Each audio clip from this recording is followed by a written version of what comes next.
give a shout out to Jermaine Johnson. Let's give him a round of applause. And everyone else. And everyone else has been working so hard on behalf of the Yang Gang every single day. But special credit to Jermaine for being one of the first people to throw his weight behind the campaign. And I gotta say, just walking around with Jermaine just makes you feel so much cooler. Because you walk someplace with Jermaine and you know exactly how it shakes out. People see Jermaine and they're like, who is that? And then the next thing is, who's the Asian man with him? Just draws a crowd everywhere we go. Now, Jermaine has more and more company. We just opened our 5th office here in South Carolina. And South Carolina's a perfect place for this campaign because you all see the problems more clearly than a lot of other Americans. You see what's going around us in our communities every single day. I'm a parent. I've got 2 young boys. How many of you all are parents like me?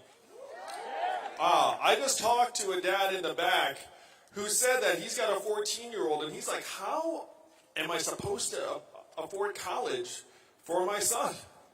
He looks up, he's putting money away, he's doing the right things, he's responsible, but he's like, why did college get 2.5 times more expensive than when we went to school?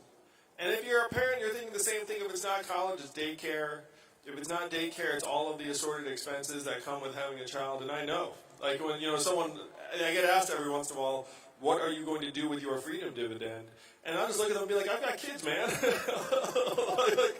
that Freedom Dividend, all the parents here know that's already spoken for. As you all know, I'm not a career politician. And most Americans do not seem to mind. But I spent the last 7 years running a nonprofit I'd started. Give a shout if you worked for a nonprofit or volunteer. Go ahead and shout it out. Yeah, that's right. If you haven't, you're not a very nice person. I'm kidding. They're all great people. But if you worked in a nonprofit, it's such a labor of love. And you have to be constantly making the case for your organization, always grateful, always indefatigable. I spent 7 years running this nonprofit that I'd started called Venture for America. And we went around the country helping businesses create jobs and grow. And it went so well that I was honored by the Obama administration. I got to bring my lovely wife Evelyn to meet the president. So my in-laws were really excited about me for about a week. And they were like, yeah, look at the pictures. She did all right.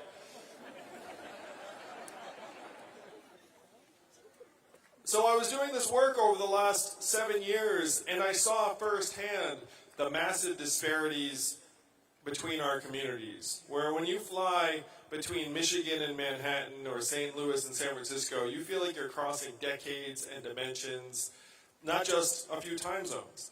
And we know the same thing is true here in your state in South Carolina. You drive 20, 30 miles, and you can go from really, really nice neighborhoods and houses and maybe even beachfront to struggles and poverty and crime just in a pretty quick drive. What you can see here in South Carolina is playing out around the country. We have the most extreme winner-take-all economy in our country's history. I did not realize how bad it was until I spent 7 years traveling this country to Birmingham and New Orleans and St. Louis and Baltimore and around the country. I was getting clapped on the back. People were like, oh, how'd you do it? And I was looking at them being like, no, you don't get it. It's just getting worse. I feel like I'm pouring water into a bathtub that has a giant hole ripped in the bottom. Like people are clapping me on the back for helping create several thousand jobs, and I'm like, we're going to lose millions of jobs to this tidal wave of automation that's coming down the pike. And then Donald Trump became our president in 2016. How did you all react when that happened? Now, many of you here were sad or upset or got drunk. He did, at least.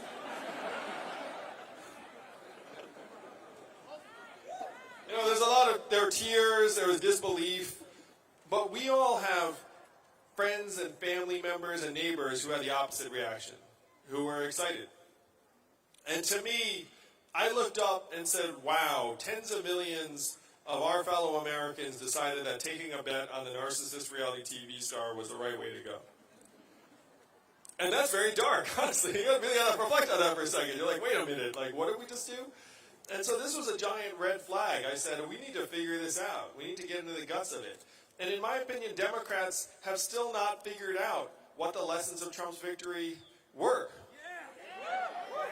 No, there were many, many Americans who just took a bet on Donald Trump because they said our government is broken. You know, this is not working for us.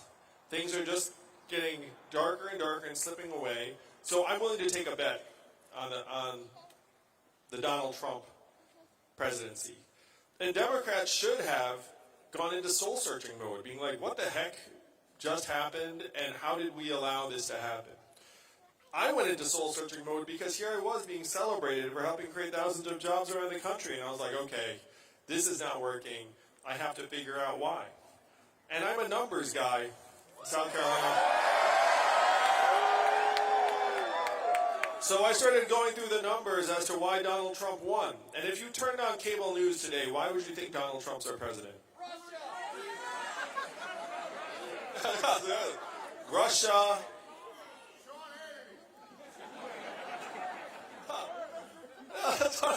So I got like Russia. Handicapping of Bernie Sanders was out there. Hillary Clinton, emails, Facebook, FBI, DNC. So there were a lot of things mixed together, and if you turn on cable news, that's still the set of explanations you get. But the numbers tell a clear and distinct story. To me, the reason why Donald Trump is our president today is this. We automated away 4 million manufacturing jobs. And where were those jobs?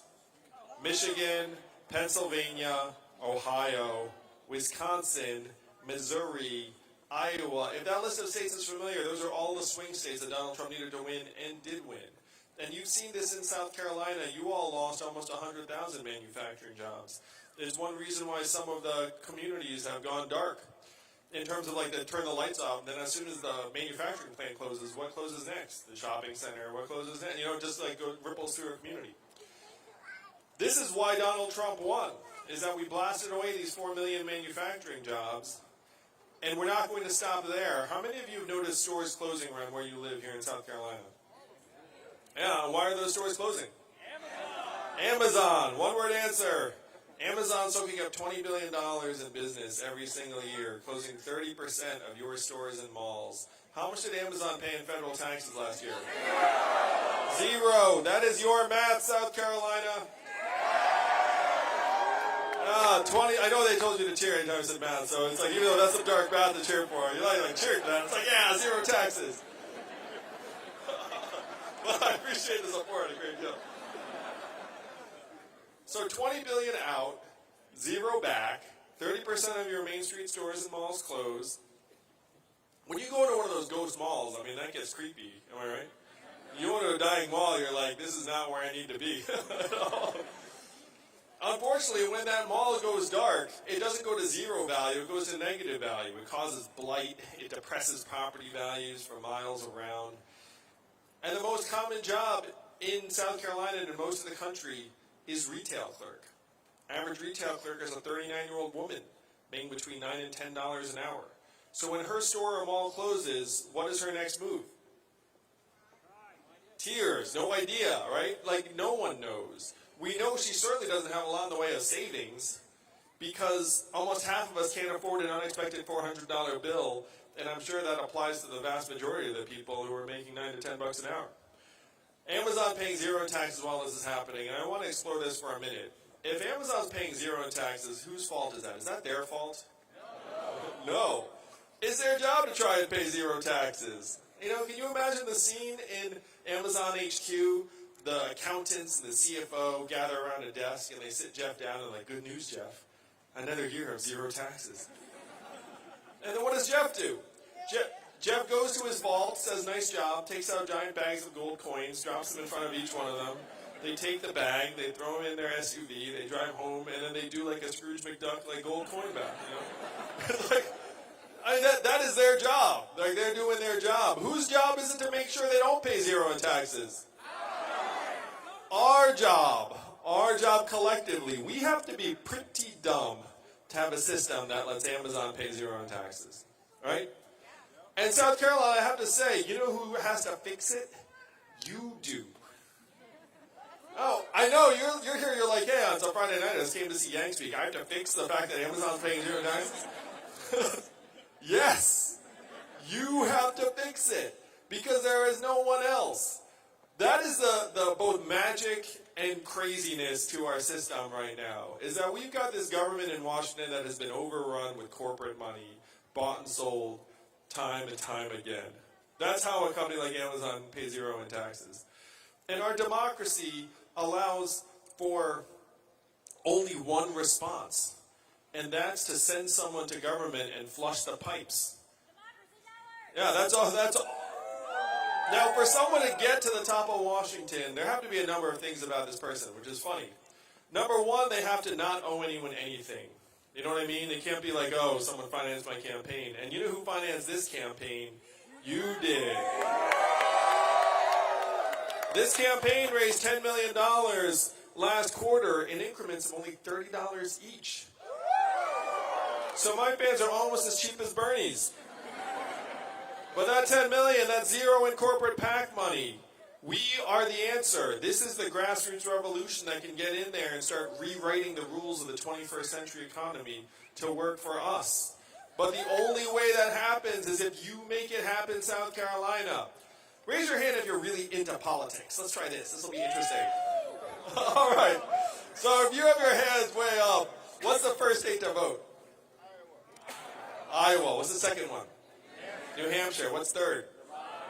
Nevada. And then you all are number 4. Now, maybe some of you are like, number 4, that's not that great. Oh, it's very, very great. Because I can guarantee you this race will be completely up in the air by the time it gets to you all. Like, completely. I tried to do the math. Do you know how many Californians each of you is worth? About 250 Californians each. Seriously. So let's say there are several hundred people here tonight. That's like 75,000 Californians. It's like 2 football stadiums full of Californians here tonight. That's the power here. This is the power to rewrite the rules, right here. You get enough people here in South Carolina to present a new way forward to the rest of the country, it actually catches hold and catches fire. The answer is in your hands. We're in a magical place where your votes actually matter. In most of the country they look up and they're like, my vote doesn't matter. They're generally right. Americans are very smart. No, true. I mean, let's tell you like it is. Your votes do matter. Does not take that many people here in South Carolina to change the course of history. If you look up at I can go through the math for you, but we're talking about like thousands. We're talking about like a discrete number. It's like tens of thousands of folks here in South Carolina, and then history turns on a dime. Now, most of you I know are from South Carolina, and if that's the case, then everyone you know in the state is also magical. They're also worth 250 Californians. You can also be like, hey, I get 3 friends, that's 1,000 Californians. Like, seriously, you should set that as a goal. And if you're from outside the state, then you can come to the state and then talk to a magical South Carolinian. This is the stuff of revolution, and it's the only way revolution occurs. It's the only way revolution occurs. Other than that, we have 4 more years of the trends getting sharper and stronger. So what are the trends? I talked about the fact that Amazon's closing 30% of your stores and malls and paying 0 in taxes. How many of you have noticed a self-serve kiosk in a fast food restaurant you've gone into? Every McDonald's in the country will have one by 2021. They're starting at the front of the house, and they're going to move to the back of the house, like the robot burger flippers and fry cookers. Food preparation and food service, 3rd most common job in this country. When you call the customer service line of a big company and you get the software, you do the same thing I do, which is you dial 000, say human, representative, you know, it's like until you get someone on the line. Raise your hand if that's what you do. Oh yeah, that software is miserable. But in 2 or 3 short years, the software is going to sound like this. Hey Andrew, how's it going? What can I do for you? It'll be fast, seamless, efficient, a little bit seductive perhaps. You might not even know it's software. What is that going to mean for the 2.5 million Americans who work at call centers right now making $14 an hour? Yeah, same thing as with the woman who lost her retail job. I talked to a call center manager this morning here in South Carolina, and he said to me that he's in the process of automating his own job away. That's why he was here. He was like supporting me. He was like, "We need you to win so bad." You know, the closer you are to the situation, the more clear it is. The top professions of people who support this campaign, and it's not in this precise order, but software engineer is in the top 5. Driver is in the top 5 because they all see the robot cars and trucks coming. Retail is in the top 5 because they see their stores closing. Teachers in the top 5 because they see what's happening in our schools every single day. How many of y'all are teachers? Let's give that a round of applause. Good teachers are the best. Good teachers are worth their weight in gold. And as a parent, when I drop my kids off, you know if they're in a classroom with a good teacher and you actually rest easy because they're going to actually get nurtured and taught. And there's a huge gulf there. You walk in and if the teacher's checked out, as a parent, you know it. And I'm happy to say that like good teachers, in my experience, outnumber bad teachers by like 1,000,000 to 1.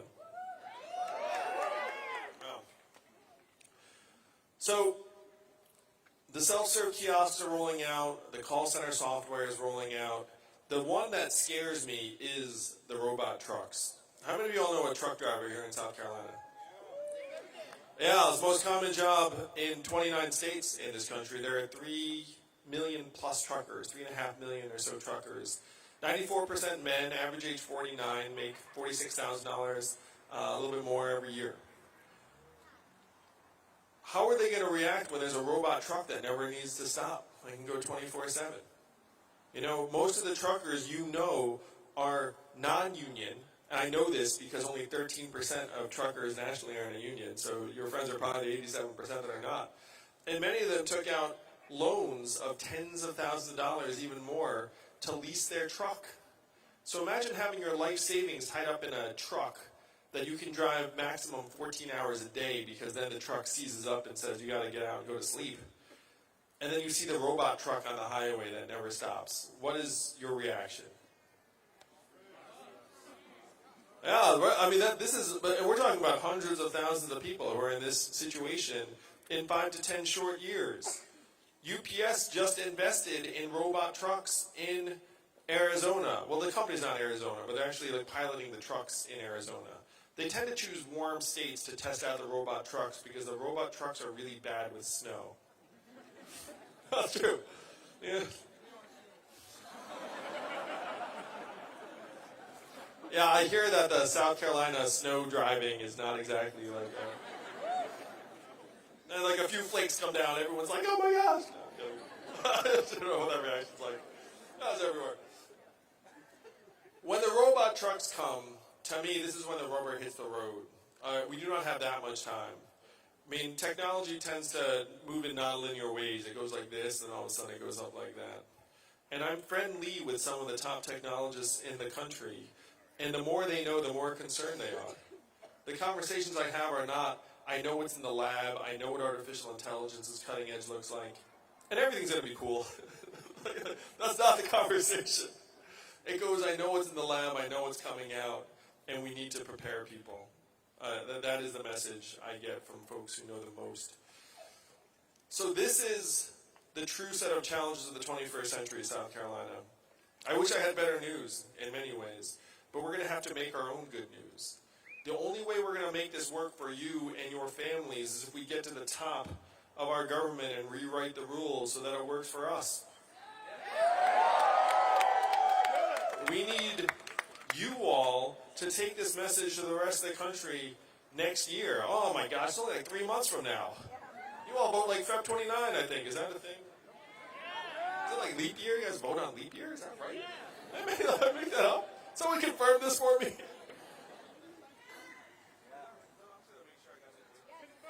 Confirmed, all right. Yeah. So what does that give us to make history? Approximately 3 months. But we can do it. So you plant the flag and you say we're going to present a new way forward to the rest of the country of a trickle-up economy, an economy that works for our people, our families, and our communities. It makes us all stakeholders. Yeah, it puts humanity first. Now, I know the first time you heard about me in the campaign, you heard this. There's an Asian man running for president who wants to give everyone $1,000 a month. And the first time you heard that, you were like, ha ha, that's a gimmick, that'll never happen. But this is not my idea, and it's not a new idea. Thomas Paine was for it at the founding of the country. He called it the citizen's dividend. Martin Luther King fought for this in the 1960s. He called it the guaranteed minimum income, and it is what he was fighting for when he was assassinated in 1968. And I have to say, I was so disappointed that I was just in Atlanta for the Democratic debate, and Dr. King did not even come up once. We have sanitized Dr. King's memory, where we celebrate his birthday, but we don't talk about the work he was doing when he was assassinated. This is not Andrew Yang's idea. It's not a new idea. This was Thomas Paine's idea. This is Martin Luther King's idea. This is Milton Friedman's idea. 1,000 economists endorsed it in the 60s. It passed the U.S. House of Representatives twice in 1971 under Nixon. And then 11 years later, one state passed a dividend where now everyone in that state gets between $1,000 and $2,000 a year, no questions asked. And what state is that? Oil. And how do they pay for it? Oil. And what is the oil of the 21st century? Technology, AI, big data, self-driving cars and trucks. Our data is now worth more than oil. How many of you saw that? Yeah, really, they do. Facebook owes us all money.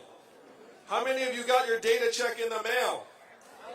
Nobody. Where the heck did our data checks go? Facebook, Amazon, Google, the trillion-dollar tech companies that are not paying anything in taxes. That's where our data money is going. They call this the oil check in Alaska, and they loved it. The entire country is going to call this the tech check, and we're all going to love it.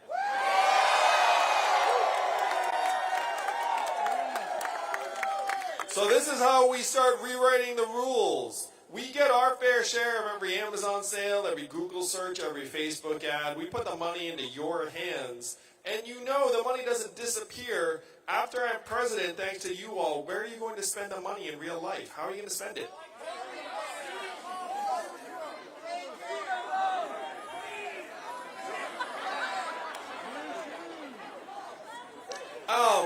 So I heard a bunch of things, student loans. I heard weed over there. Is weed on? And I do want to legalize marijuana. I think most of you know that. It's a healthier way of managing pain than the prescription opiates that are killing our people. I mean, it's like, how much of the money is going to stay right here in South Carolina? Most all of it, not all of it. You might get an extra blender on Amazon. You might get your own Netflix password instead of passing the one around to like 10 people. So a little money floats up to the cloud, but most of it stays right here in your communities. It goes to daycare and Little League signups and car repairs you've been putting off, and the things that make us stronger and healthier every single day. That's where most of the money goes. And this is not something that people who are in business are against. Because the people in business know that your having money actually is going to end up making their businesses stronger. That blasting away the American middle class is really bad for the economy. So this idea of a freedom dividend for every American goes from being far out and too good to be true to being necessary and inevitable very, very quickly. As soon as you see the full context of the fact that we're in the midst of the greatest economic transformation in the history of our country, what experts are calling the fourth industrial revolution. When is the last time you heard a politician even mention the words fourth industrial revolution? Just now.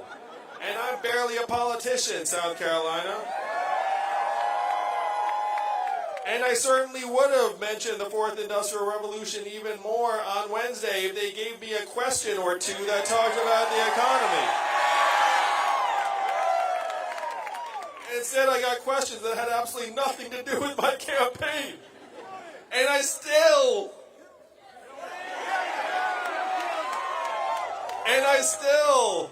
got the highest boost in favorability of any candidate on that stage on Wednesday. And you know why I got that boost, South Carolina? You know why. It's because I seemed like a human being up there. You know? We talk about, like, this is like the war against the robots. There are times when I feel like my opponents are the robots.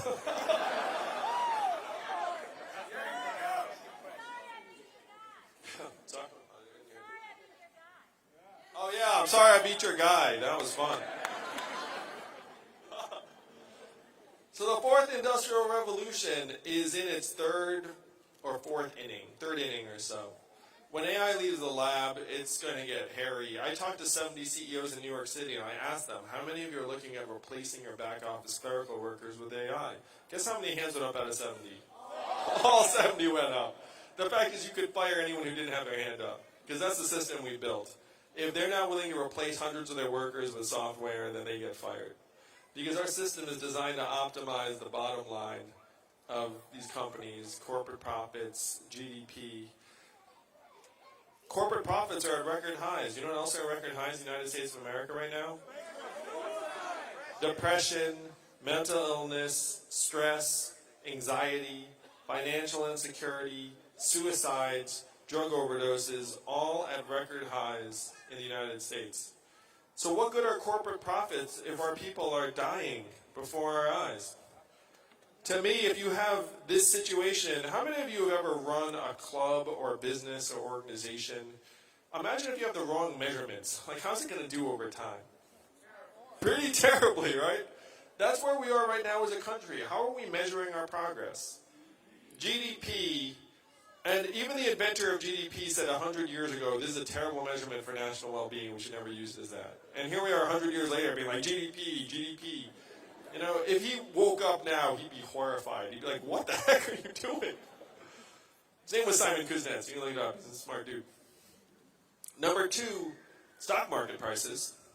The bottom 80% of Americans own 8% of stock market wealth. The bottom 50% own essentially zero. So why are we monitoring an indicator that essentially maps to the top 20% of your people? Like, who cares? Like, they're going to be okay. that's not the set of measurements you would focus on. And then the third one is headline unemployment rate.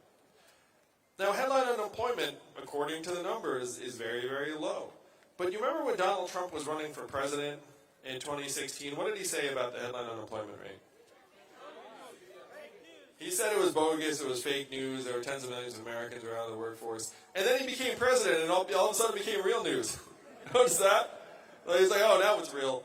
He was right the first time. The headline unemployment rate does not count people who've dropped out of the workforce, which right now, our labor force participation rate's at a multi-decade low because people keep dropping out of the workforce, particularly men.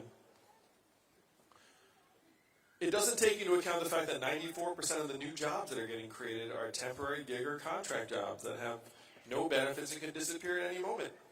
Doesn't take into account that there's a 40 to 44% chance if you're a college graduate and doing a job that job doesn't require a college degree. And does your school come back and forgive your debt if that's the case? Of course not. So we saddle you with tens of thousands of debt, and then you have a 40 to 40% chance of doing a job that did not require the degree in the first place. No, headline unemployment, like, it's a job. Doesn't keep track of the fact that you have to do multiple jobs in order to make ends meet, which is more and more normal. So the headline unemployment rate is this terrible indicator. Those are the big three, South Carolina, if you think about it. GDP, stock market prices, and headline unemployment, and they're all garbage. And when I get to the White House, I'm going to update these measurements to actually tell us how we are doing.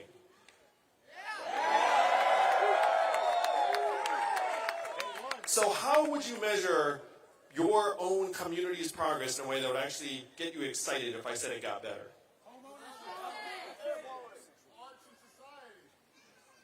Arts? I'll take it. Arts and culture. You know, but you all know that artists have the same impact on a community as entrepreneurs. I don't know how many of you knew that. Like, if you have a bunch of artists, also arts education corresponds to success in life more than just about any other topic area. That's true. So when people ask me how we're going to improve our education system, there's a long list, but very high on that list is invest in social and emotional learning, arts education, financial literacy, technology management, like things that would actually be relevant to our kids instead of trying to prepare them for an economy that no longer exists. So if we wanted to measure our progress in the 21st century, you could say arts and culture. I heard health and life expectancy. That's very straightforward, right? You know, the fact that our life expectancy has declined for 3 years in a row is not normal, South Carolina. When's the last time that happened? The Spanish flu of 1918 is the last time our life expectancy declined for 3 years in a row. A global pandemic that killed millions. You have to go back 100 years to find another period like the period we're in right now. Of course, how many, like, no, that's not on headlines. You know, it's like, yeah, things are great. It's not normal for your life expectancy to decline even once in a developed country. That's actually highly unusual. Ordinarily, it just keeps on creeping upwards, right? Because you're getting richer, things are getting better. Going down once, highly unusual. Going down twice in a row, shocking. Going down 3 times, almost unprecedented. That is where we are right now. So we need to measure our progress by our own health and life expectancy. How about our mental health and freedom from substance abuse? How about clean air and clean water? How about how our kids are doing? So this is how we will measure progress under my administration, and I will update us all every year at the State of the Union. I'm going to use a PowerPoint deck in my State of the Union, and we're going to be able to track it all.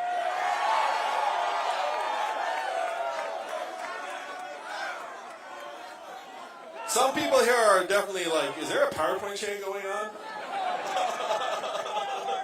Oh, no. I know, it's the nerdiest presidential campaign ever. So if we have the measurements right, then we can start valuing our own work properly. And right now, my wife is at home with our 2 boys, one of whom is autistic. How much does her work count in GDP every year? And we know that's the opposite of the truth. We know it's among the most important work that gets done anywhere in our society. And so if you start measuring our economy by our own health and well-being, then whose work starts to gain value?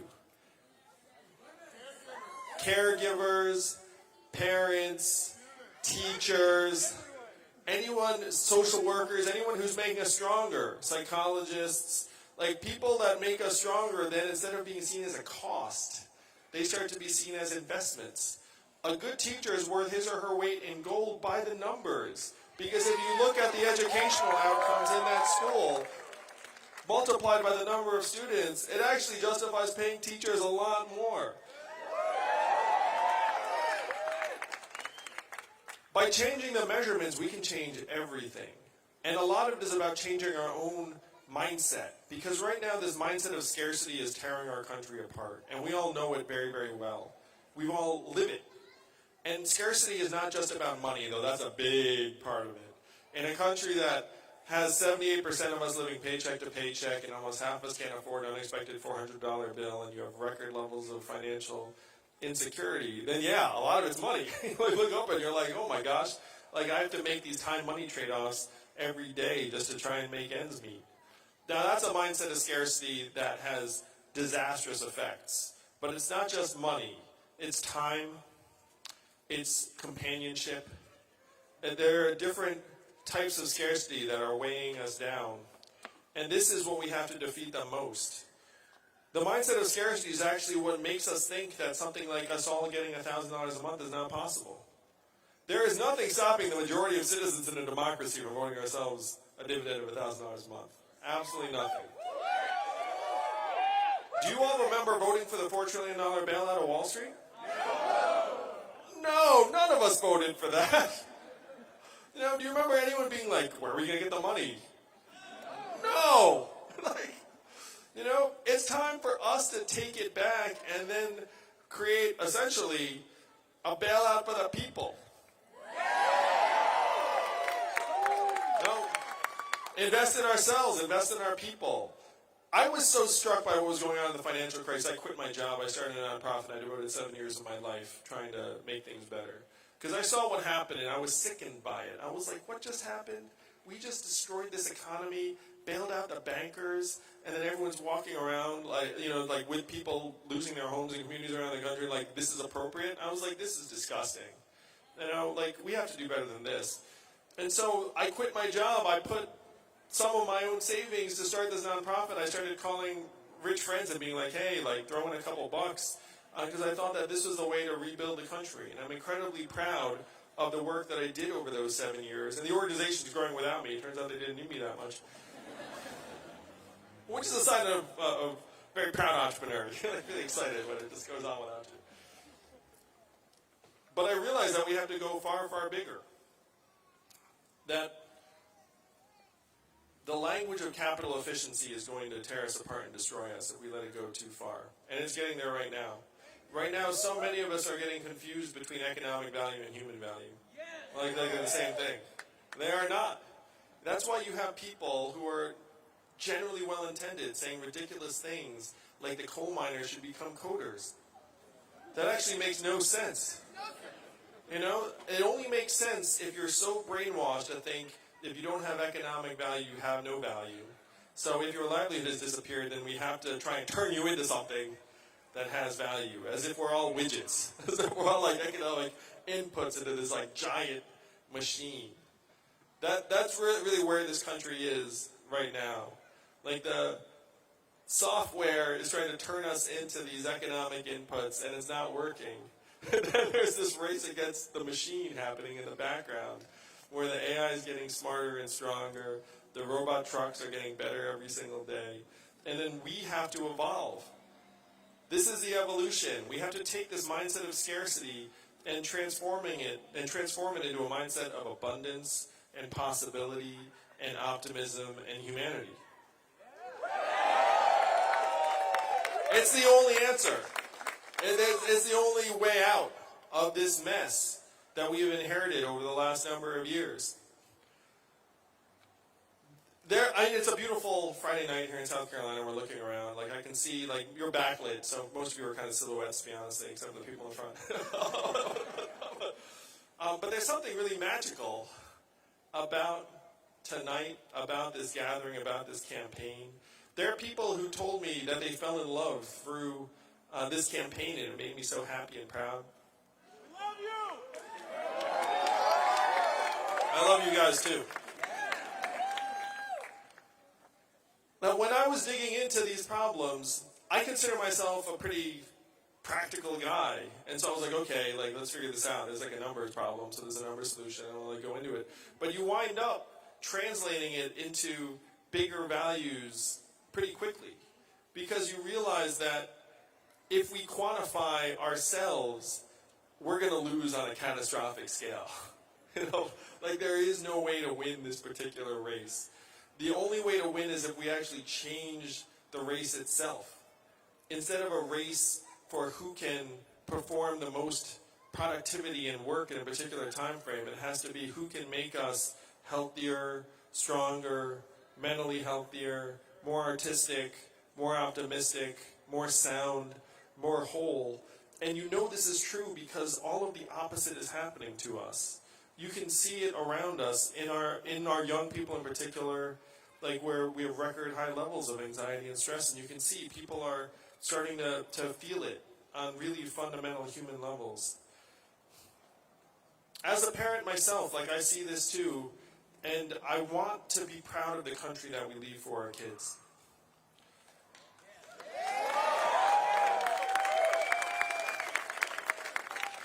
I can see the future very clearly, South Carolina, and the future that is coming down the road is not something I am willing to accept for my kids or yours.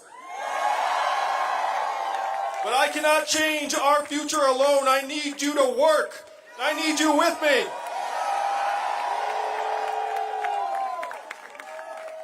We have incredible team members here in South Carolina, and they need your help. What they need you to do is to volunteer, to reach out to people here in South Carolina. There are folks who are walking around the perimeter of clipboards. You might have signed up when you got here, but you need to find someone, make sure they have your information, and when they reach out to you and say, hey, do you want to join us for phone banking? Do you want to canvas? Do you want to text bank? We need you to step up and help us build this wave. Because this wave will live or die with you all. If we do not make this happen in 2020, what happens? We get 4 more years of an out-of-touch government that does not care, of the dysfunction continuing, of our communities continuing to disintegrate and corrode before our eyes. I will not let that happen, and we will not let that happen. But we need your help. We need you to find someone and sign up.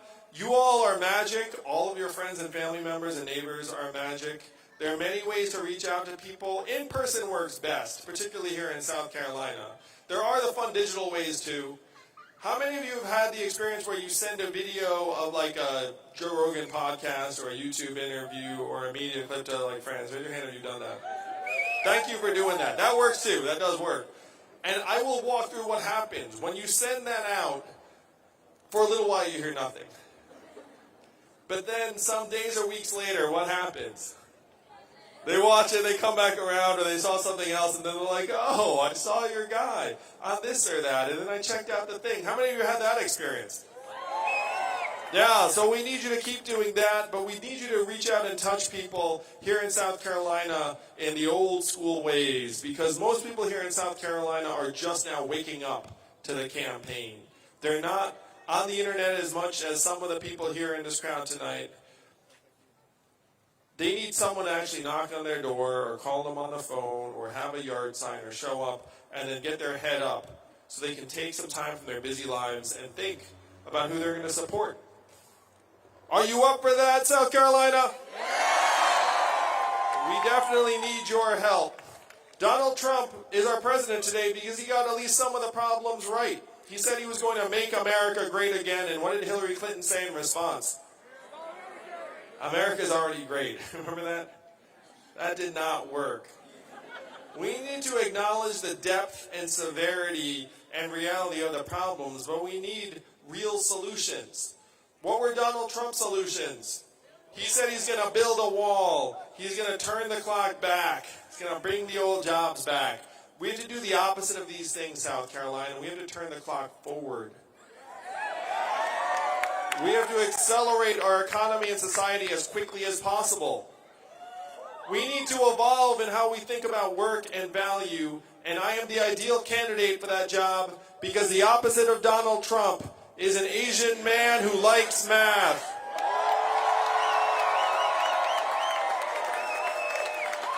What does math stand for, South Carolina? Make America think harder. That's right. That is your mission. That is the mission of this campaign. We have to wake up America to the real problems. Let them know it is not immigrants that are causing us to lose our jobs. It's technology and an evolving economy that is pushing more and more of us to the side. We make Americans think harder. We solve the real problems. We start moving the country not left, not right, but forward. And that is what you are going to do. You're going to lead us forward in the days to come. Thank you, South Carolina. Let's make history together.